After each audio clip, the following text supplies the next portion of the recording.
नमस्कार, उज्जैन टीवी की ओर से मैं अनामिका शर्मा आप सभी का स्वागत करती हूं। प्रस्तुत है आज के मुख्य समाचार। वतन पे मरने वालों का यही बाकी निशान होगा, स्वतंत्रता संग्राम सेनानी स्मारकों की दुर्दशा। भैरवगढ़ सेंट्रल जेल में पैरोल पर छूटे 323 बंदी अंदर और सदाचरण में 24 बंदी रिहा। प्रशासन ने 3 अवैध निर्माण किए जमींदोज, निशाने पर राशन माफिया भी। सड़क सुरक्षा माह में सड़कों पर पसरा हुआ दुकानों का माल, सड़कों पर वाहन चालक असुरक्षित। और कांग्रेस कार्यालय में पार्षद और महापौर पद के दावेदारों की बढ़ी सक्रियता। अब समाचार विस्तार से।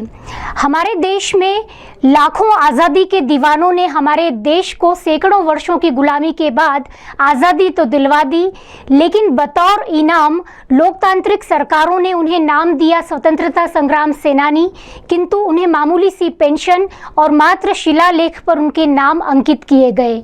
आज 72वें गणतंत्र दिवस की ओर कदम बढ़ाते हुए क्या हम उनके मौजूदा हालात पर नजरें इनायत करेंगे? हमारे देश को लाखों आज़ादी के दीवानों ने सैकड़ों वर्ष की गुलामी से आज़ादी दिलवा दी। हमारी लोकतंत्र की सरकारों ने उन्हें नाम दिया स्वतंत्रता संग्राम सेनानी। बतौर इनाम कुछ मामूली सी पेंशन और शिलालेख पर उनके नाम अंकित किए गए। लेकिन 72वें गणतंत्र दिवस की ओर कदम बढ़ाने से पहले क्या हम उनके मौजूदा हालत पर नजर इनायत करेंगे? 15 अगस्त 1947 को हमने सैकड़ों वर्ष की गुलामी से निजात पा ली। देश आज़ाद हो गया। हमने 26 जनवरी 1950 को अपना गणतंत्र भी बना लिया। लोकतंत्र की सरकार देश के नव निर्माण में लग गई। वर्षों बाद उन्हें आज़ादी की लड़ाई लड़ने वालों की याद आई और उन्हें नाम दिया गया स्वतंत्रता संग्राम सेनानी। उनके लिए केंद्र सरकार और राज्य सरकारों ने मानदेय राशि भी तय की। सेनानियों का शेष जीवन जो कुछ वर्षों का ही था, उस मामूली सी राशि में गुजर गया। आज़ादी के 50वें वर्ष में हर जिले में शिलालेख पर उनके नाम अंकित कर लगाए गए। हमारे नगर उज्जैन में भी भेरूगढ़ जेल के बाहर और महाराजवाड़ा स्कूल के बाहर सेनानियों के स्मारक लगाए गए। 72वें गणतंत्र दिवस पर जब हमारे कैमरे ने इन पर अपनी नजरें डाली तो नज़ारा कुछ इस तरह का था।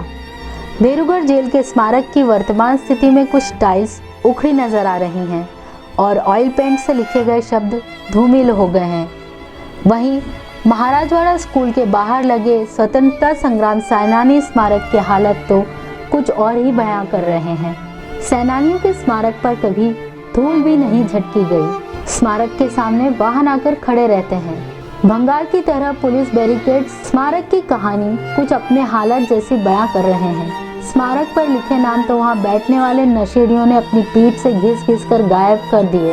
एक स्वतंत्रता संग्राम सेनानी ताज मोहम्मद चौधरी के उत्तराधिकारी मुमताज मोहम्मद चौधरी से जब बात की तो उन्होंने अपना दर्द कुछ इस तरह बयां किया। हमारी दिली इच्छा है और तमाम स्वतंत्रता संग्राम सेनानियों की जो दिली इच्छा थी कि यहाँ पर जो है एक स्वतंत्रता संग्राम सेनानी शहीद भवन बनाया जाए। उस भवन के अंदर तमाम स्वतंत्रता संग्राम सेनानियों के जो है उनके फोटो लगाए जाए, उनकी किताबें वहाँ पे रखी जाए। समझ में ऐसा संग्रहालय हो कि हम यहाँ पे बाहर से आने वाले लोग वहाँ पे जो है बैठे आधा घंटा उसका मुताला करें और देखें कि भाई हमारे देश को आज़ाद कराने के अंदर ये लोगों का बलिदान था। उसमें उज्जैन जिले के कितने स्वतंत्रता संग्राम सेनानी उसके अंदर जो है उज्जैन जिले के करीब आप समझ लीजिए कि 279 लोग जो है उसके अंदर जो है स्वतंत्रता संग्राम सेनानी हैं और जो कुछ लोग छूटे हुए हैं उसके अंदर 70 लोग हैं जिनके नाम जो है स्वतंत्रता संग्राम सेनानी में नहीं है, जो हमने कलेक्टर साहब के यहाँ पे दिए हैं। समझे ये लोग जो है वो हैं जो सम्मान निधि उनको प्राप्त होती है। भैरवगढ़ केंद्रीय कारागार से कोरोना काल में पैरोल पर छूटे बंदियों की अवधि हुई समाप्त। बंदी चाहते हैं अवधि बढ़ाई जाए। कोरोना काल की अवधि प्रारंभ होने और अवधि के दौरान पैरोल पर छूटे भैरवगढ़ जेल के बंदियों की पैरोल खत्म होने से अब उन्हें वापस जेल पहुंचाया जा रहा है। लगभग 9 महीने की अवधि में पैरोल पर रिहा किए गए बंदियों का कहना है कि जेल में अभी भी कोरोना संक्रमण का खतरा है। ऐसे में हमारी पैरोल अवधि बढ़ाई जानी चाहिए। कोरोना महामारी के चलते देश के प्रधानमंत्री सभी देशों का आग्रह कर रहे हैं, निवेदन कर रहे हैं कि सोशल डिस्टेंसिंग का पालन करें। बाकी जेल में एक साथ 400-500 बंदी जा रहे हैं। अंदर व्यवस्था क्या है कुछ नहीं। अगर अंदर कुछ बंदी कुछ होता है इसके जिम्मेदार कौन है? आप क्या मांग चाहते कहते क्या? चाहते कम से कम 2 महीने और पेरोल बढ़े हम लोगों का। और जो बंदी जिस हिसाब से गए थे उनके पात्रता के अनुसार जिनके कल 300 दिन हो गए वो सभी लौट आए हैं। ऐसे 323 बंदी कल लौटे हैं, कुछ आज लौटेंगे और 8 तारीख तक सभी बंदी आ जाएंगे। इससे कुल कितने कैदी हैं मतलब जितने पेरोल पे थे? लगभग 750 बंदी पेरोल पे। मतलब जैसे कुछ लोगों का कहना था कि यहाँ की जेल में कोई व्यवस्था नहीं है, कोरोना काल अभी चल रहा है, तो उसके लिए शासन से अभी कोई आगे की गाइडलाइन है कि नहीं? व्यवस्था नहीं है ऐसा उनका कहना बिल्कुल सही नहीं है, क्योंकि गवर्नमेंट ने हर स्तर पे प्रयास किए हैं और अब कोरोना महामारी को देखते हुए 300 दिन का मैक्सिमम पेरोल दिया जा चुका है। और जब बंदी आएंगे तो उनका कोरोना टेस्ट करा के ही ले रहे हैं हम लोग, और उनको पहले 14 दिन आइसोलेशन में रखेंगे, तभी जा करके उनको अपनी जेल में शामिल करेंगे अन्य बंदियों के साथ। भैरवगढ़ केंद्रीय जेल से गणतंत्र दिवस के अवसर पर सद आचरण के चलते रिहा किए गए बंदी। नफरत अपराध से करो, अपराधी से नहीं। इस आदर्श वाक्य पर अमल करते हुए प्रशासन हर वर्ष उन बंदियों को जेल से रिहा करता है जिनका जेल में अच्छा आचरण होता है। इस गणतंत्र दिवस के अवसर पर भैरवगढ़ केंद्रीय जेल से 24 बंदी रिहा किए गए, जिनमें 2 महिला बंदी भी हैं। यह जानकारी देते हुए जेल अधीक्षक अलका सोनकर ने बताया कि 26 जनवरी के उपलक्ष्य में जो है शासन द्वारा जो है जो अच्छे आचरण के बंदी होते हैं उन्हें सज़ा में छूट दी जाती है, और जिन्होंने अपना सजा अवधि बड़े अच्छे से अनुशासन पूर्वक निकाली है। प्रशासन के निशाने पर अब राशन माफिया भी। फरार राशन माफिया के मकान को किया जमींदोज, अवैध कब्जा भी हटाया। आम आदमी के लिए राशन की दुकानों पर आने वाले राशन की कालाबाजारी निश्चित ही अक्षम्य अपराध है। ऐसा ही अपराध करने वाला राशन माफिया मनोज जैन माह अगस्त से फरार है। गौरतलब है कि उसके गोडाउन से 440 क्विंटल चावल पकड़ाया था। प्रशासन ने फरार राशन माफिया का वृंदावन कॉलोनी स्थित मकान जमींदोज कर दिया।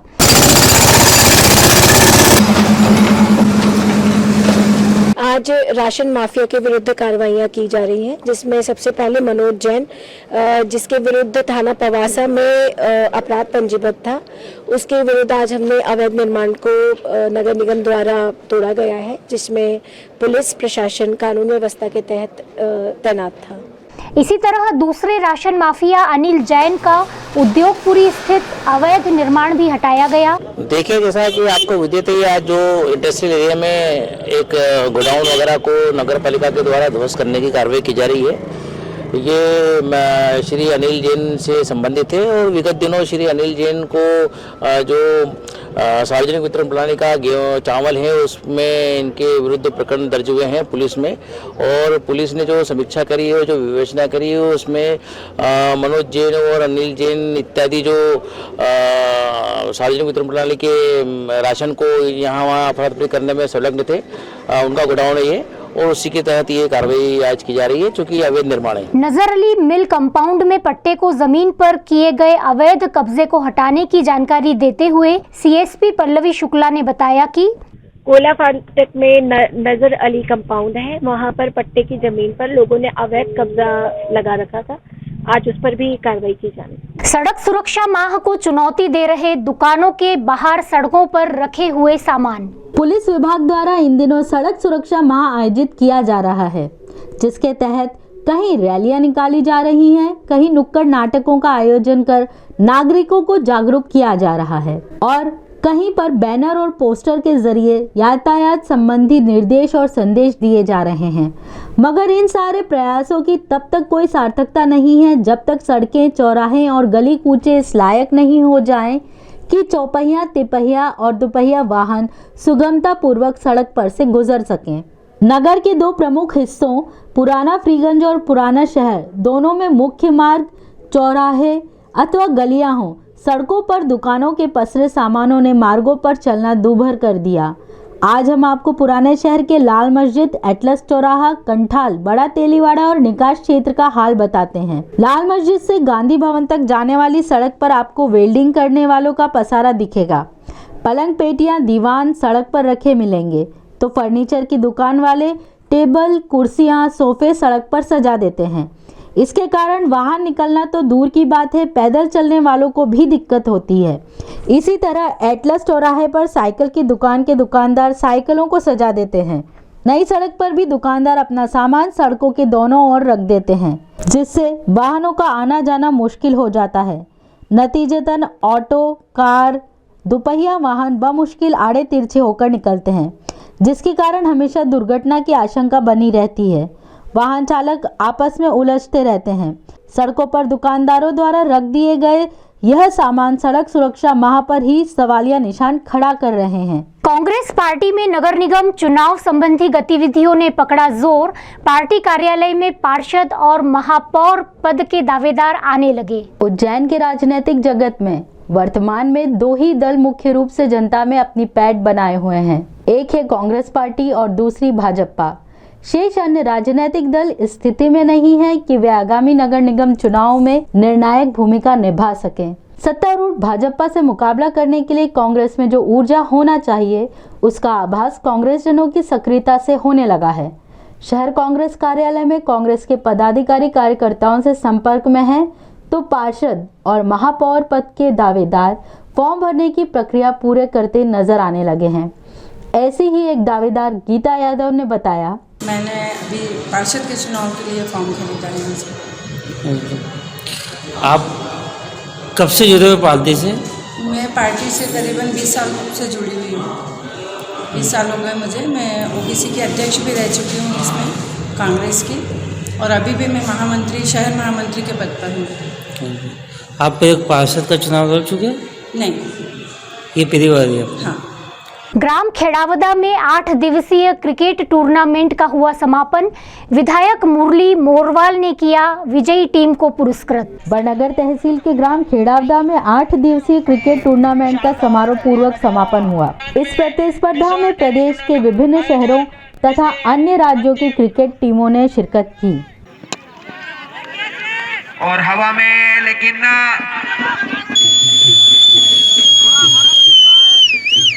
समापन समारोह में क्षेत्रीय विधायक मुरली मोरवाल ने विजेता टीम को 1 लाख तथा उप विजेता टीम को 51,000 रुपए तथा शील्ड देकर पुरस्कृत किया। इस अवसर पर बड़ी संख्या में क्रिकेट अनुरागी मौजूद थे। जो ये मैच हो रहा है, इसमें धौलपुर संभाग की टीमें आई है, इंदौर संभाग की आई है, उज्जैन संभाग की आई है, रतलाम की आई है, धार की आई है और गुजरात की भी टीमें आई है। इसलिए यहाँ पे बहुत अच्छा व्यवस्था करते हैं जो हमारी टीम के लोग हैं। यहाँ पे क्लब की टीम है। क्लब के द्वारा प्रतिवर्ष के अनुसार लगातार 20वां यह टूर्नामेंट था, जिसमें लगभग 32 टीमों ने शिरकत की और जिसमें गुजरात की भी लगभग 60 टीमें ने शिरकत की थी। और यह 8 दिन तक चला और आज इसका समापन हुआ, जिसमें प्रथम पुरस्कार 1 लाख रुपए एवं द्वितीय पुरस्कार 50,000 रुपये हमारे अतिथियों के द्वारा आज प्रदान किया गया। बास्केटबॉल की नई ऊंचाइयों को छू रही है उज्जैन की छात्राओं की टीम। निरंतर अभ्यासरत हैं सभी खिलाड़ी।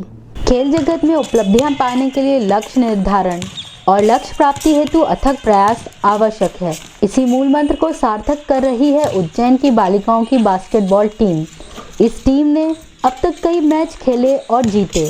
एक मैदान मारने के बाद दूसरे के लिए लगातार मेहनत करने वाली खिलाड़ियों ने अपनी महत्वाकांक्षाओं और अथक प्रयासों के बारे में बताया। बास्केटबॉल में 5 साल से खेल रही हूँ। कहाँ खेल के आ गए? कौन कौन से? मैं बहुत सारी स्टेट खेल आई, नेशनल खेल के आई। स्टेट वगैरह इंदौर, रतलाम, नीमच, और नेशनल अभी गए थे हम स्कूल्स दिल्ली। मैं बास्केटबॉल कोच बनना चाहती हूँ, इंडियन बास्केटबॉल कोच। टीम के कोच विजय बाली ने कहा, आगामी 15 फरवरी को टीम बैतूल जा रही है। अब तक प्राप्त की उपलब्धियों और भावी लक्ष्यों के बारे में भी बताया। हमारे उज्जैन बास्केटबॉल की team all India basketball, national basketball और आने वाले टाइम पे इसमें से ही इंडिया के लिए खेली जाएगी। कितनी बालिका प्रशिक्षण लेती रोज? अभी वर्तमान में 30 से 35 बालिकाएं भाग ले रही हैं और समर कैंप में 200-250 लड़कियां आती हैं। उज्जैन के ज्योतिषियों का जयपुर में आयोजित ज्योतिष सम्मेलन में हुआ सम्मान। जयपुर में आयोजित ज्योतिष सम्मेलन का आयोजन फिल्म अभिनेत्री रोशनी टॉक द्वारा किया गया। संस्था थर्ड आई ज्योतिष के बैनर तले इस सम्मेलन में जयपुर की मनीषा गुर्जर, राज्य मंत्री टेकराम जूली, विनोद शास्त्री, पंडित मुकेश भारद्वाज, बाल मुकुंद महाराज के अलावा उज्जैन के पंडित यश गुरुजी, भूपेंद्र छापरवाल और दिवाकर उपाध्याय का सम्मान किया गया। एस्ट्रोलॉजी पे काफ़ी चर्चाएं होंगी और निश्चित तौर पर एस्ट्रोलॉजी भी हमारे जीवन का एक आजकल अंग बनता जा रहा है। तो छोटी छोटी ऐसी चीज़ें होती हैं कई बार जो हमारी जानकारी में नहीं आती, या कोई मोटिवेशन इस प्रकार का होता है जिससे आम जीवन में कई बार बहुत अच्छा इसका फायदा मिलता है। ऑर्गेनाइज जो है ये बहुत अच्छा है और यहाँ दुनिया भर के ज्योतिष आए हैं और मेरी उन सभी के लिए हार्दिक शुभकामनाएं। महाकालेश्वर में पहले महिला सुरक्षा कर्मी से किया विवाद, फिर मांगी माफी और किया सम्मान। जब जागो तभी सवेरा। यह किस्सा इंसान के शरीर के जागने का नहीं बल्कि ज़मीर के जागने का है। चेतन भारद्वाज अपनी बुआ के साथ महाकाल दर्शन करने पहुंचे। उसी दौरान बैरिकेड्स हटाने लगे। वहां तैनात पुलिसकर्मी राखी यादव ने आपत्ति ली। इस पर चेतन राखी से विवाद करने लगे। साथ ही चेतन ने सहायक प्रशासक जूनवाल से भी राखी की शिकायत की। जूनवाल ने समझाइश देकर मामला शांत किया, किंतु दूसरे दिन फिर भारद्वाज का फोन जूनवाल के पास आया और उन्होंने कहा कि वे अपनी गलती स्वीकार करते हैं, साथ ही निष्ठापूर्वक और निर्भयतापूर्वक ड्यूटी करने वाली सुरक्षा कर्मी को सम्मानित करना चाहते हैं। विवाद के फलस्वरूप निम्न रक्तचाप से ग्रस्त राखी को ई रिक्शा से कंट्रोल रूम बुलवाया गया।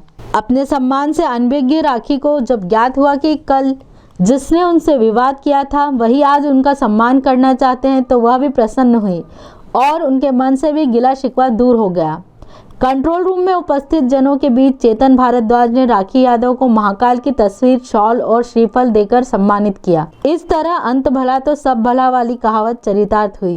क्योंकि मैं ये भी भूल गया था कि ये अपनी ड्यूटी कर रही हैं, और फिर जब मैं गया तो मुझे आत्मग्लानि हुई घर जाके, और मैंने जूनवाल सर से संपर्क साधा और उनसे बोला कि सर मेरे से गलती हो गई है। तो मैं इसका पश्चाताप है मुझे कि मैं एक महिला से मैंने इस तरह की बात करी, तो मैं कल इनसे माफ़ी मांगने आना चाहता हूँ। आइए अब एक नजर डालते हैं उज्जैन शहर में मौसम के हाल पर।